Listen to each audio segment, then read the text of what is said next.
दीपक Singh medico science centre से। आज एक बहुत इम्पोर्टेंट टॉपिक जो प्रैक्टिस लाइफ का एक important topic, C reactive protein या इसको बोलते हैं complement reactive protein, CRP test कई नाम से बोलते हैं इसको हम लोग। यह टेस्ट एक नॉन स्पेसिफिक डायग्नोसिस है। इससे कोई एक पार्टिकुलर डिजीज का पता नहीं चलता है, लेकिन जब डायग्नोसिस में हम पता नहीं लगा पाते हैं किसी पार्टिकुलर डिजीज का, तो वहाँ पर हम लोग इस टेस्ट का सहारा लेते हैं।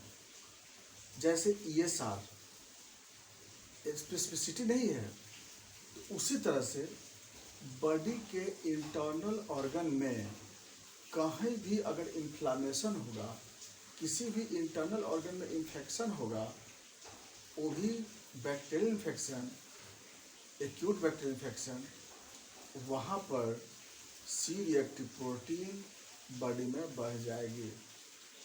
तो कैसे यह का क्या है, कैसे है, थोड़ा सा देख लेते हैं हम इसको। नॉर्मल में इस प्रोटीन का सिंथेसिस लीवर करता है, याद रखिएगा।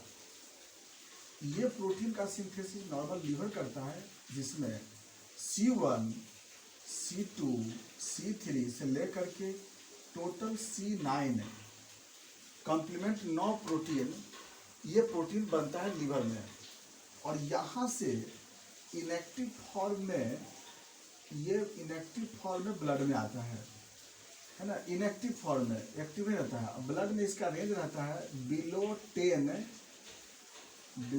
10 मिलीग्राम पर लीटर ऑफ ब्लड। और यहाँ से सिंथेसिस होकर और बॉडी के इंटरस्टिशियल स्पेस में चला जाता है ये। और जहाँ पर अगर कोई बैक्टीरिया, खास करके एक्यूट बैक्टीरियल इन्फेक्शियस एजेंट अगर इंटर करता है, एक्सपोज करता है अगर, तो उस बैक्टीरिया को किल करने के लिए ये कॉम्प्लीमेंट प्रोटीन 1 बाय 1 करके कैस्केड रिएक्शन के द्वारा ये इस बैक्टीरिया को बाइंड करता है, मारने के लिए, किल करने के लिए। और बैक्टीरिया को ये बाइंड करता है, न्यूट्रलाइज करता है, और साथ साथ ब्लड वेसल्स को भी डायलेट करता है वहाँ पे। और ब्लड वेसल्स को डायलेट कर करके और वहाँ पर इन्फ्लामेटरी प्रोसेस को इनिशिएट करता है, इसलिए कि वहाँ पर न्यूट्रोफिल आ करके और उस बैक्टीरिया को किल कर सके।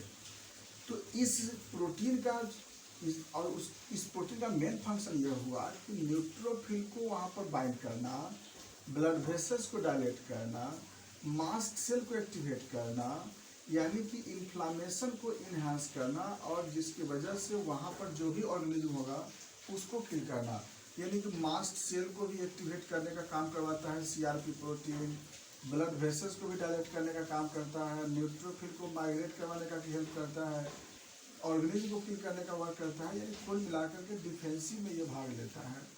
और उसकी वजह से यह, अगर इसका डिमांड अगर बढ़ेगा, तो ये डिमांड लीवर से क्या होगा, सिंथेसिस इसका बढ़ जाएगी, और इसकी वजह से ब्लड में इसका अमाउंट क्या होगा, बढ़ेगा। तो जब भी इसका लेवल अगर एक रेंज से जब बढ़ा हुआ मिलता है, तो इसका मतलब ये समझते हैं कि बॉडी के अंदर कहीं ना कहीं इस तरह का प्रोसेस हो रहा है, कहीं ना कहीं रिएक्शन हो रही है, जिसके कारण लीवर इस प्रोटीन का सिंथेसिस को बढ़ा देता है। इस प्रोटीन के बढ़ने से कोई प्रॉब्लम नहीं है, ये बढ़ना एक इंडिकेट करता है कि बॉडी में कहीं ना कहीं ये इन्फेक्शन हुई है।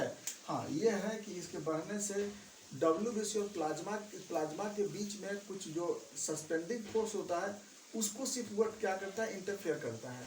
तो सिर्फ सस्पेंशन फोर्स को इंटरफेयर करता है, अदरवाइज इस प्रोटीन के बढ़ने से कोई प्रॉब्लम नहीं आता है। हाँ, पर बढ़ने से प्रॉब्लम क्या हो सकता है कि अनयूजुअल, कभी कभी इसका अगर प्रॉब्लम बढ़ जाता है अबनॉर्मल, तो बॉडी के अंदर कुछ ब्लड वेसल जो अबनॉर्मल डायलेट कर करके और ओडीमा डेवलप कर सकता है इस प्रोटीन के अबनॉर्मल अनयूजुअल बढ़ जाने से। तो कभी कभी यह क्या होता है कि एंजियोडीमा डेवलप करने की कोशिश करता है, न्यूरो एंजियोडीमा भी कभी कभी यह डेवलप कर देता है। कंजेनाइटल में जो बच्चा जन्म लेता है उसमें भी कभी कभी ये अगर इसका लेवल अगर बढ़ जाएगा तो न्यूरो एंजियोडीमा। तो इस CRP बढ़ना इंडिकेट क्या कर सकता है, पहला इन्फेक्शन को इंडिकेट कर सकता है, दूसरा न्यूरो एडिमा को डेवलप कर सकता है। ऑटो इम्यून डिजॉर्डर्स में भी ये कभी कभी ये CRP बढ़ जाता है, इंटरनल इन्फेक्शन होगी उस कंडीशन में बढ़ जाता है। तो यह इस चीज़ को इंडिकेट करता है और हम लोग इससे हम लोग जांच कर करके और तब हम लोग पेशेंट का हम लोग ट्रीटमेंट करते हैं हम लोग। ये था मेरा CRP टेस्ट।